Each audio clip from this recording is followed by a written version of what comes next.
ProPublica reports that BP, the global oil giant responsible for the fast-spreading spill in the Gulf of Mexico that will soon make landfall, is no stranger to major accidents. In fact, the company has found itself at the center of several of the nation's worst oil and gas-related disasters in the last 5 years.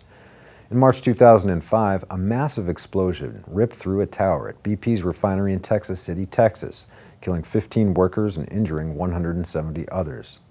Investigators later determined that the company had ignored its own protocols on operating the tower and that a warning system had been disabled.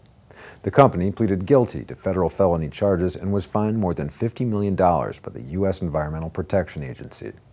Almost a year after that refinery explosion, technicians discovered that some 4,800 barrels of oil had spread into the Alaskan snow through a tiny hole in the company's pipeline in Prudhoe Bay.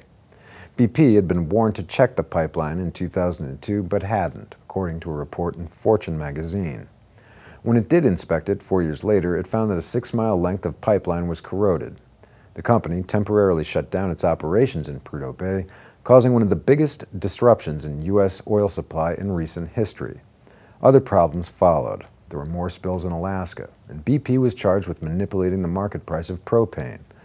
There are also indications that BP and Transocean, the owner of the Deepwater Horizon rig that burned and sank, could have used backup safety gear to prevent the massive spill now floating like a slow-motion train wreck toward the Mississippi and Louisiana coastline. The switch isn't required under U.S. law, but is well known in the industry and mandated in other parts of the world where BP operates.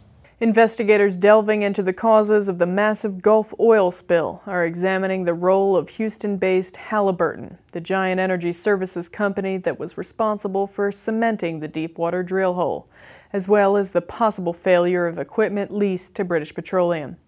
Halliburton Chief Executive David Lessar is scheduled to testify before Representative Henry Waxman's Energy and Commerce Committee on May the